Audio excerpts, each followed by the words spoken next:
Happy Thursday. Grab a drink, sit back, relax. We'll get started in a moment. We got the reveal of our newest Foundry template, and we'll use it to fuzz some on-chain bytecode, and hopefully I'll tease something without revealing anything. And if I can shield our future events as new bug bounty reports, or rather contest reports, are made public, many of our newer events are going to be based on those. And you can also take advantage of that if you're using the Recon boilerplate and Medusa to find bugs. You can send your public reports to us, and we will feature them every last Thursday of the month. We'll feature it in our office hours, and then we will award you, or at least we'll award the best one, 150 USDC as a gift, because that way we're building a collection of POCs found through Recon and also found through Medusa. So I'm gonna start by sharing my screen. Any of you, please let me know when you see it. Just say yes. I see it. Amazing. And so this is our newest starter. A lot of people, I bet some of you guys have found yourself going on Recon and then perhaps grabbing the handlers, literally grabbing just the handlers without any buttons, just downloading the files, simply because it's a really convenient setup. So that's basically what we did. It's called Create Chimera App. You can go check it out in this link, and I'm gonna be using it today to fuzz UniswapV2. So we got Create Chimera App. There are a couple of ways in which we can get started. I personally don't use this, so I'm gonna show you, but you can try it, 4G it with a template. But I'm just gonna go with the easy mode. Good old click and clone, cd, desktop consulting, git clone into this, and I'll call it UniV2 Recon.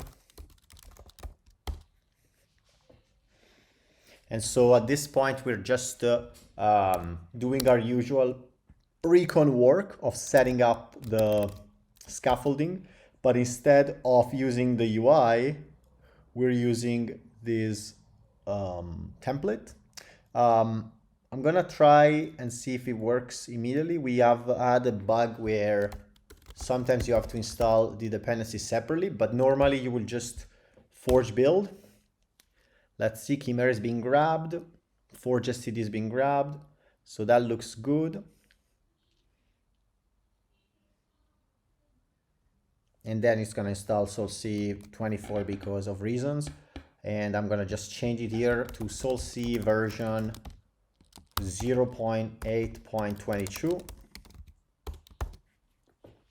which is, I technically not push zero safe, but it is what it is. So at this point, there should be very little questions in terms of what we did. We did something very straightforward. We have our repository, but the main difference is that if you type Medusa fuzz, then now your system compiles immediately and you have a Medusa campaign that can run. So there is literally zero excuse not to use Medusa. You basically click 2 buttons, and if it compiles in Foundry, it compiles in Medusa, and it comes with the advantages that come from using our scaffolding, which are the critic to Foundry debugger, which means that as you set up your testing and you find bugs, then now you're gonna have access to your testing that is immediately compatible between Medusa and Foundry. And so a very basic example would be to do forge test match test on test critic with -vv, and now we're basically running our test suite that is set up with all of the contracts that are set up for Medusa. So if you're very familiar with our setup, this is nothing new.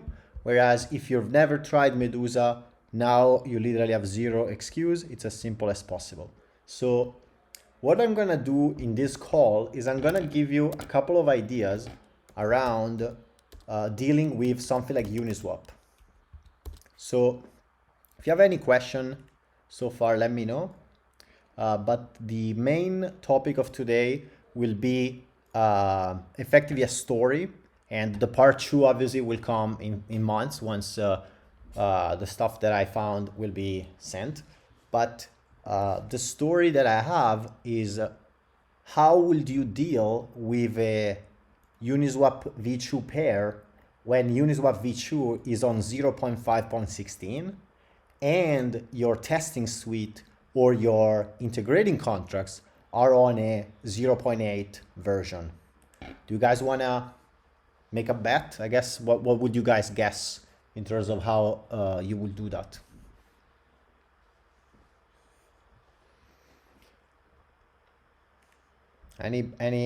Any thoughts? How would you test Uniswap v2? It's so old. I guess you could fork it. You could also look for Uniswap Foundry, Unifap, Uniswap Foundry. There's also Unifap v2, right? But something you want to keep in mind is that we could use Unifap v2 as our implementation, but our implementation, which is now on Pragma 0.8.10, is not tested against Uniswap v2 on Pragma 0.5.16. So the fact that you could use a proxy implementation or a similar implementation doesn't mean that you're actually going to test the real implementation. This is also tied to something I said on Twitter, which is the idea that you need to audit the bytecode that is deployed on chain, because otherwise you may be subject to man in the middle or dependency injection attacks. And as such, you don't have a guarantee that what you get on the chain matches what you get in your test suite or what you got audited. And so hopefully this gives you ideas as to how you could find mistaken implementations. We're working with a customer on an engagement where we found bugs in their implementation of WEF. We will be sharing that once their project goes live. But ultimately, you can find a lot of bugs by simply doing differential fuzzing on a reference, which in this case, just to make an example, would be the Uniswap v2 pair against a new version, which we don't know what it is. It's not necessarily audited. It's using different libraries, etc. And so in my example today, I'm just going to show you how to set up the Uni v2 side. However, this should be precious information that helps you set up differential fuzzing of any type. And hopefully one day I'll share with you the story of exactly what I found via this technique. So the main problems we're gonna have, as I make kind of a document with notes, the main problem we're gonna have is how do we deploy old bytecode? And then obviously, how do we test against it? So those are our two problems and our two questions. So the first answer is to basically go and find a Uniswap v2 pair on Etherscan.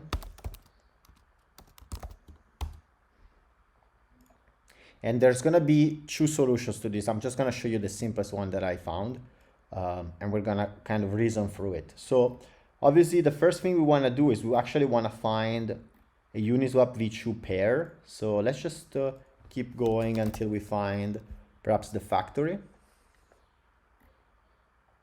Right, and we can look at how the factory works, where that's effectively what we would be wanting to do is we want to create a pair.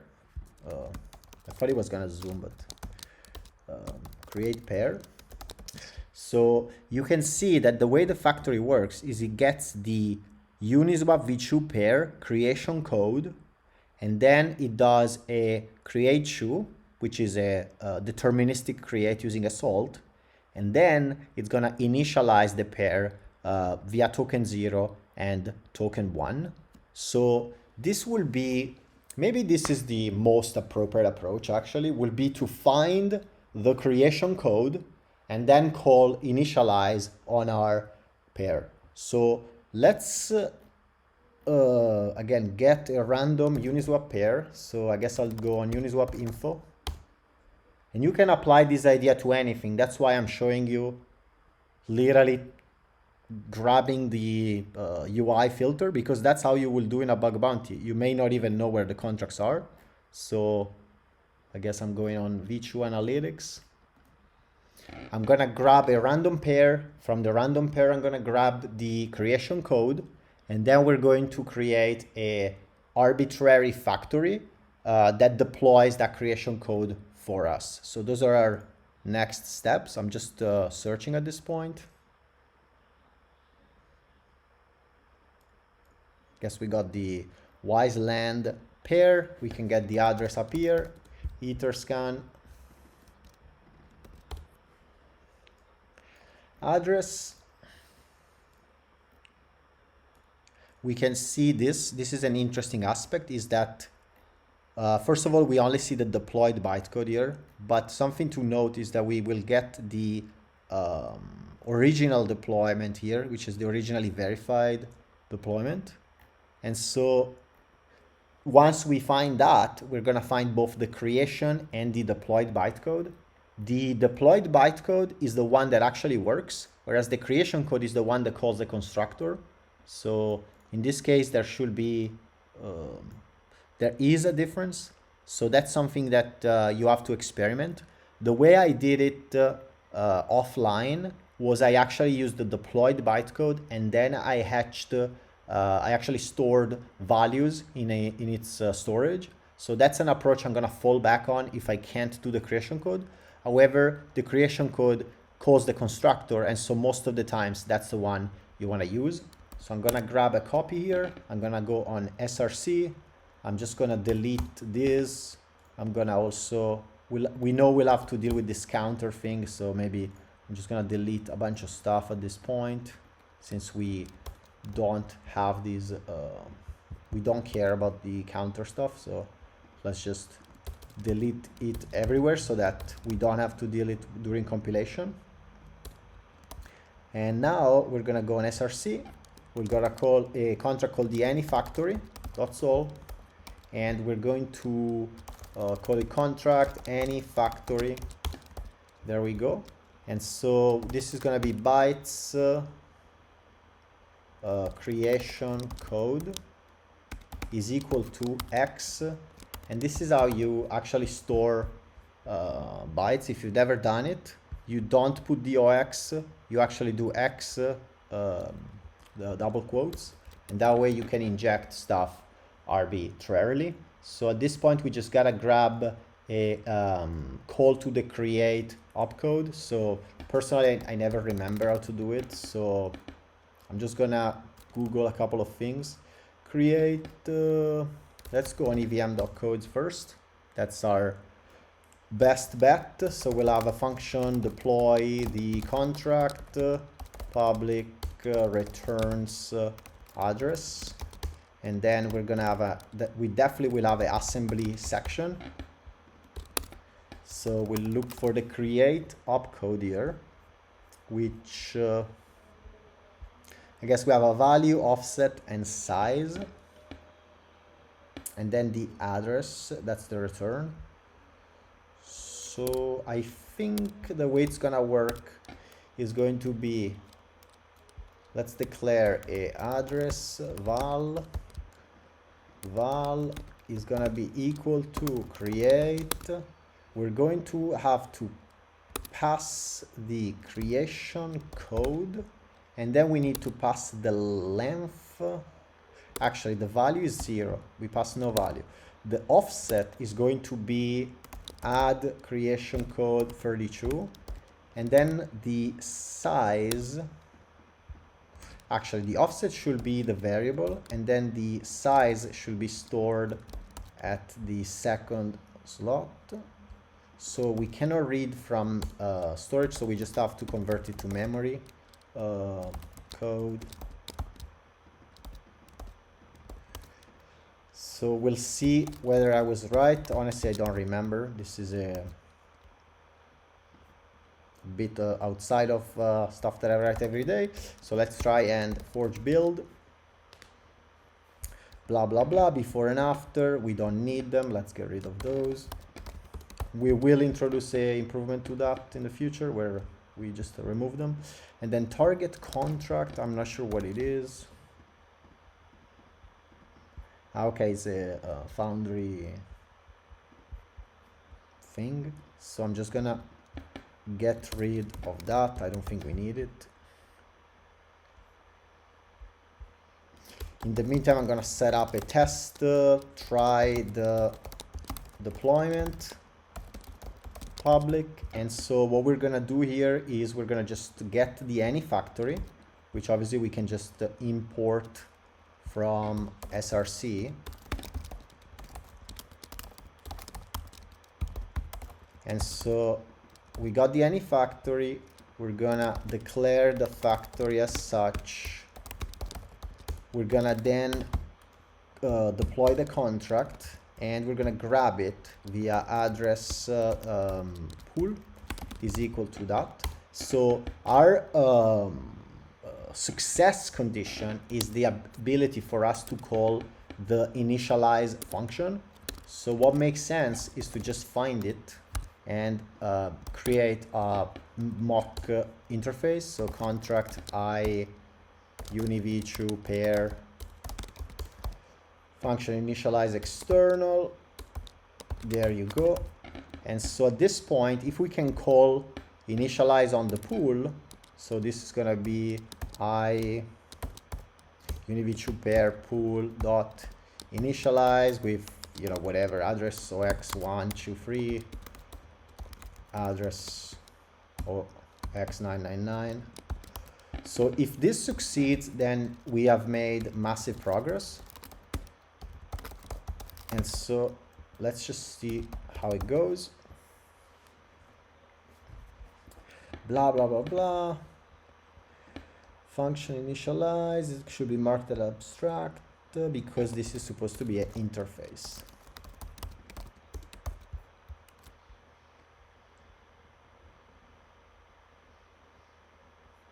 Okay, so we get a revert. I have to verify what it is. It's probably because the factory is different. So this is where things are gonna get a bit difficult.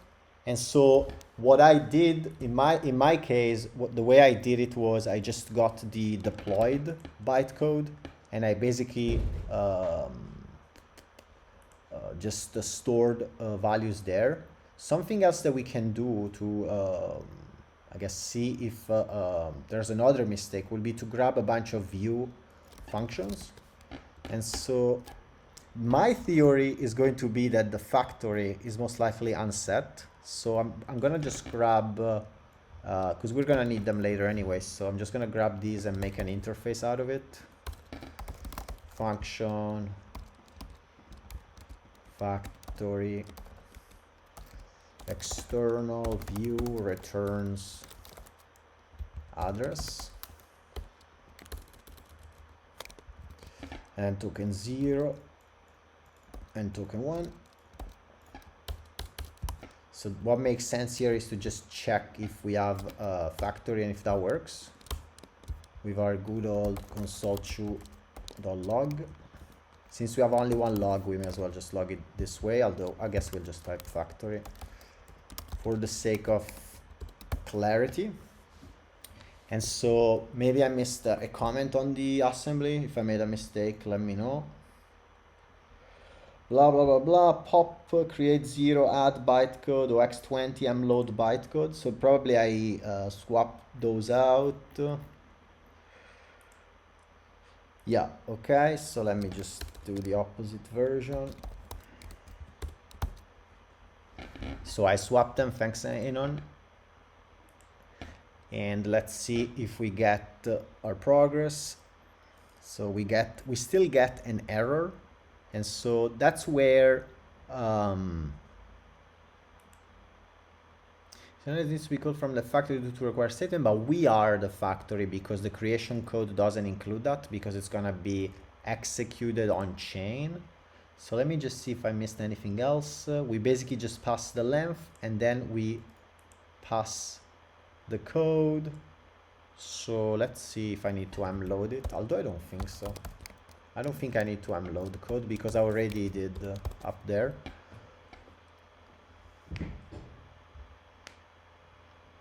UniswapV2 forbidden. Okay, so we actually had to unload. So take a screenshot here. You know, this is the money code. Take a screenshot, save it for later. We made meaningful progress. So thank you, Anon. And at this point, our next step is to figure out why we cannot initialize, and it may be because somehow the creation code already has the factory, but the way we could solve that would be to I guess the factory is that factory, so all we have to do is just vm.prank address factory, and we should be able to initialize our pool. And this is where you know, foundry is the best. Just use foundry until you get to this point, because doing this on Medusa is a surefire way to suffer. And so we achieved our goal of setting up the tokens, of setting up the pair. So now what we gotta do is we gotta grab our good old ERC20. Let me see if I can grab a ERC20 without any dependencies. We should find like a Bazen ERC20. What will be a good minimal ERC20 token? Obviously we could use our good old Open Zeppelin, but it's just so repetitive. Let's grab something from our colleagues at Centrifuge, and you can see that all of the code is here, so it's just more convenient for us to work with something like this. So let's grab a ERC20.sol. Let's see if we have a mint function here. Blah, blah, blah, off. I'm just gonna change it to have no off so that anybody can mint. And that's basically gonna be it. Let's just call it mock ERC20 just for the sake of clarity.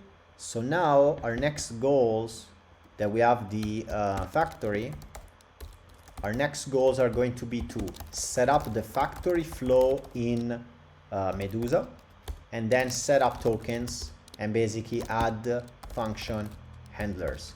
So those are our next 3 steps. So the factory flow will look very similar to something we just did. We just have to adapt a little bit. So I'm gonna go on the setup function. The setup function is called both in Foundry and in Medusa. So if we solve the code here, we're gonna it's gonna work on both. I'm just gonna grab the interface as well. I'll probably I'll just do a file here, iuniv2 pair.sol.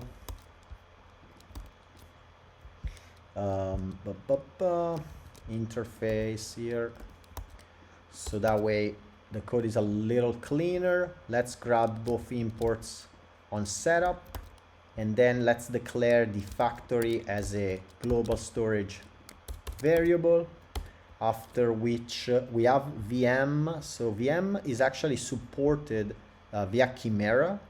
So I'm just looking to find, we typically have a VM, there we go, import.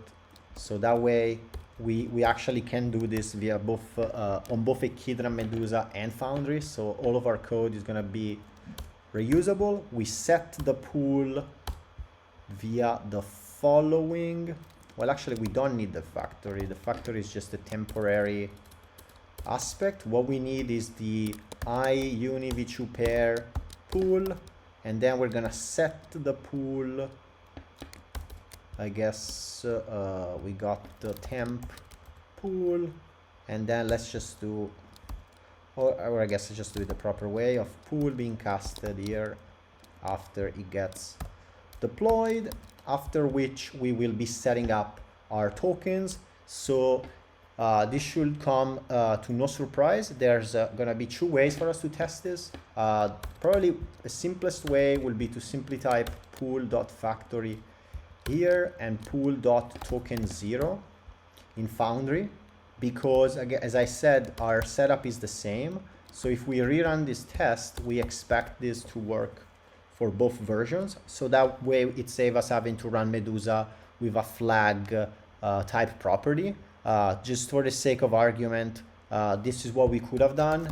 A good old critic underscore flag token 0 public view returns pool, and basically we would have returned that the pool dot token 0 is perhaps different from address 0, which is a clear indicator that either we're returning a random bytecode or our setter works. Obviously we could have also set it up via setting it to be equal to the actual token that we want, but these are classic good old canary type properties that you can use to debug.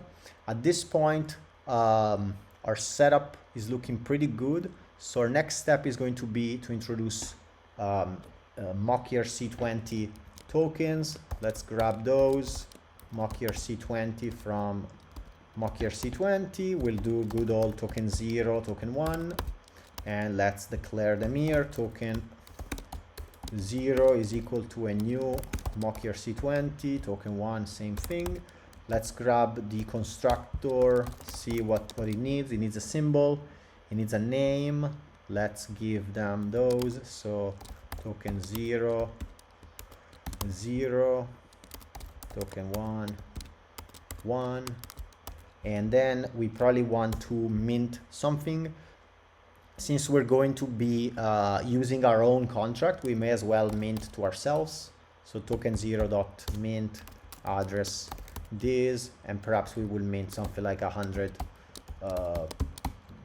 million tokens, I guess. Let's do something like this, and the same for token 1. So this is basically it. Let's add token 0 and token 1. And then just for the sake of demonstration, since I spent the time setting up the property, we would set up that the pool.token0 must be different from token 0, which would only be true if our setup succeeds. Obviously, we could also debug it via Foundry. We have it readily available here. So I'm running Foundry first, and then I'm gonna run Medusa with the Medusa fuzz, which is gonna get us the first broken property as a toy example. So the next step is where I mean I literally cannot show you the secret jitsu. So this will fail because we don't have any target function. Let's just do this. So the basically given an ABI, specifically the ABI of the UniswapV2 pool, we will have to generate our target functions. I have some secret code that I have that helps me do that.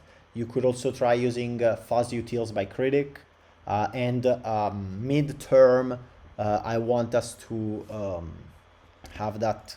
So the fact that this doesn't break leads me to believe that Medusa is set up to use a different name for broken properties. Exactly, you can see that it's using invariant underscore. So keep in mind that you have to use the prefix defined by the Medusa config, and in the case we'll have to test if this causes issues for Foundry. Because originally we used to have invariant underscore, but Foundry starts going nuts if you use that, or at least it used to, so maybe that's a fix bug, but definitely make sure to check, because obviously this property should break instantly. and that's what it does. If you want to, get a repro for the property, you will go on our trusty getrecon.xyz/tools/medusa. We stop the runner, we copy it, and we will get the repro. In this case, it's a very basic example, but at this point, we have achieved let's say, the more meaningful, the more unique aspect of our session. At this point, I'm just gonna LP and then set it up to do a swap and a donation. And then we're gonna end there. If you guys have some questions, let me know. I think this first aspect is going to be a lot more peculiar. And something that I want to mention, I guess you did exactly that with the, let's go check it out. But this is basically going to be differential fuzzing, I'm assuming, where yeah, you're gonna do all of the operation, you're gonna check them. So something to consider when you do differential fuzzing is going to be, well, I guess you will check here. Because I mean, on Foundry you most likely have failure on revert, and so I guess this makes sense. Another thing to keep in mind when you do differential fuzzing is going to be not introducing scenarios where you perhaps run out of funds. So something that I was looking into was, for example, having a amount A and amount B, and then actually using half for both, because that avoids scenarios where amount A is U_556 and then amount B is again U_556, and so obviously it works for the first one, but then you run out of tokens. So that's something that I guess you could do. I guess the alternative I'm seeing here is you are dealing to different addresses, so that avoids that scenario. But that's something to keep in mind, is that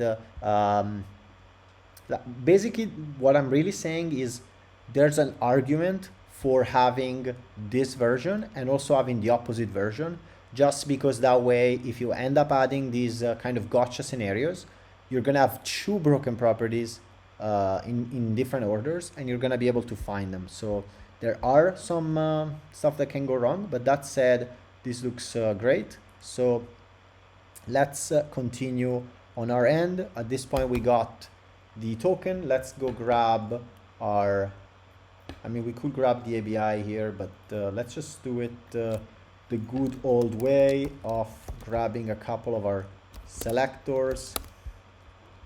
This is something that I honestly really like about Solidity, is how you don't need import types or whatever. You just make your own types whenever you want. So we got mint, we got burn, we got swap. Let's also add skim and sync, and then most likely we'll not set up everything, but this is more of the mundane stuff. And I definitely want us to add a way to just paste a ABI into Recon and get all of this done. I think we need that simply for the convenience, although pasting one ABI means you don't have the ability of pasting an entire project, but it's still a really common scenario. At this point, let's do an LP. So I guess we're gonna do token 0.transfer address pool. Let's do 1,000,000 tokens, and then token 1.transfer pool 1,000,000 tokens, and then we'll do pool.mint address this. And so at this point, I guess we could grab, what was it, K last?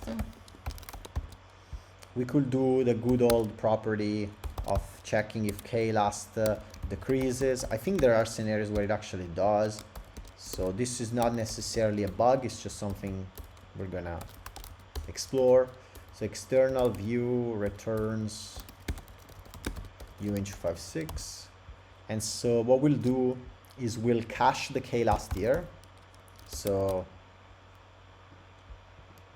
I think we're fine to add it here. Let's do U_56 first K, gonna be here. First k is equal to pool.klast, and then our main property is gonna be invariant k decrease is gonna be that k last first k is always less than equal to pool.klast. So that's gonna be our property, and then in terms of target functions, we will grab these and we will then set them up. We use the convention of always having public functions, because that way we can reuse the code for Foundry as well. So that's why. And so for mint, we'll just do pool.mint. For burn, pool.burn.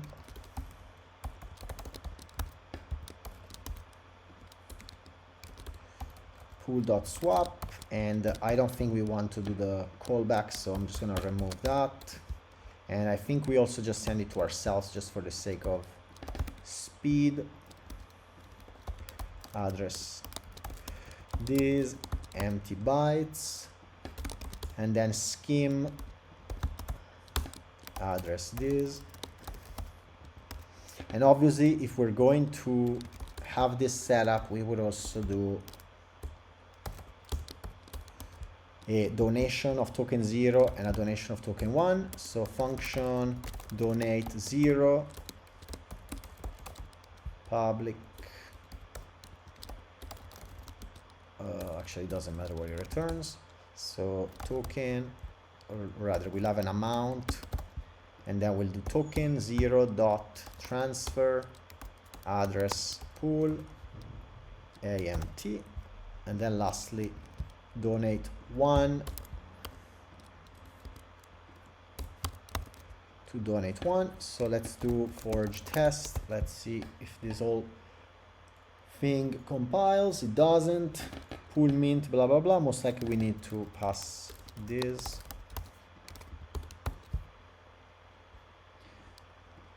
I guess burn also needs a parameter, so let's just burn to ourselves as well.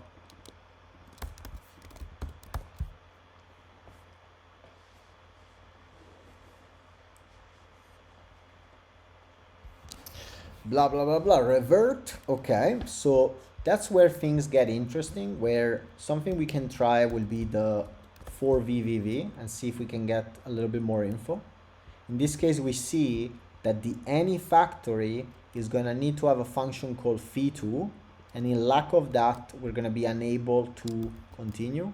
So that's also something that could be explored further. But for now, I'm just gonna have a phi2 function that returns address, and it returns address 0. So I don't even set it. I guess this needs to be external. We could do view as well. But that's an implicit return. It's gonna return address 0 by default, just to make the auditor life worse. So now let's Medusa fuzz.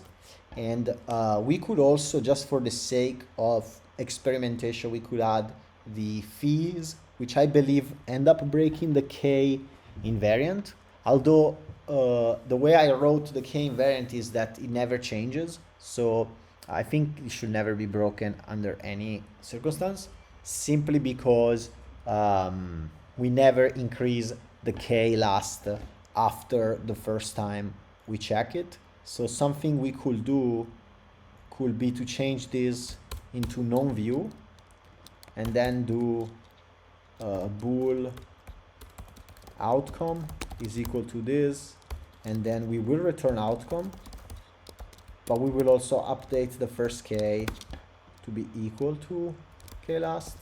So that way we are constantly increasing our previous K. So this will be a good example of perhaps wanting a before and after handlers, but for the sake of breaking something quick and dirty, this is something you would consider. Another alternative will be to have a global function. You would call it global, and it always updates some global value, but at the same time, you don't You just call the global function whenever at the end of every handler, just for the sake of doing that. And so what we have achieved here is that we were able to, I'll actually break let's see if we can break the K actually, just for fun. Function, toggle, fees, bool, value, public. I will call factory dot toggle fees. So let's just do toggle so that way it's always the same. Let's make the factory a variable up here. And then let's add a function, let's say address fees equal to address ox 56789, and then bool toggled fees, and then function toggle fees external, and basically we'll set this to be equal to not itself, and then we'll do only if this, then we'll return fees. And I think that's gonna be it in terms of testing. Blah blah blah not found because I put the wrong name. So let's change it like so. And that's kind of the entire flow. And the main idea is that this way you should lose coverage guided, although I believe that Echidna is actually still able to maintain coverage guided coverage. I can show a link by Jocelyn from Trail of Bits that shows his suggested approach. So I definitely recommend checking this article, the securecontracts.com testing bytecode, where he basically asserts that they're able to effectively maintain some sort of a coverage guided aspect. But hopefully what I've showed today is that if you can't compile it, you can still break it. And you generally don't want to, look, we broke the invariant. You generally don't want to kind of downgrade your compiler to these older versions. It's completely fine, but you can still mitigate a lot of complications with multi-compiler projects simply by fuzzing the bytecode of the reference or fuzzing the bytecode of the implementation. And that way you can still get the job done, even though the system, as you can see, doesn't resolve the methods, doesn't really know what's going on. Let's see what the sequence was in our case. And you can see that it took a while, but we got the invariant to break. We had to toggle the fees multiple times as a means to get it to change. And then this invariant k that is being called is because that's the last time that the k value was actually tracked. So that's something to something a little interesting about how this whole thing plays out. And hopefully this inspires you to run the fuzzer against on-chain targets, because you can always find something that way. So that was the presentation. In a few weeks, hopefully I'll show you what I found, and then expect a lot more going forward, where we will be showing some results from contests that I participated in, where I used Recon to prove that a system was safe, or perhaps to find a unique high severity finding. And I think there's going to be at least one, potentially even two. So stay on the lookout for that. Thank you for your attendance, and I'll see you all next Thursday. Have an amazing weekend.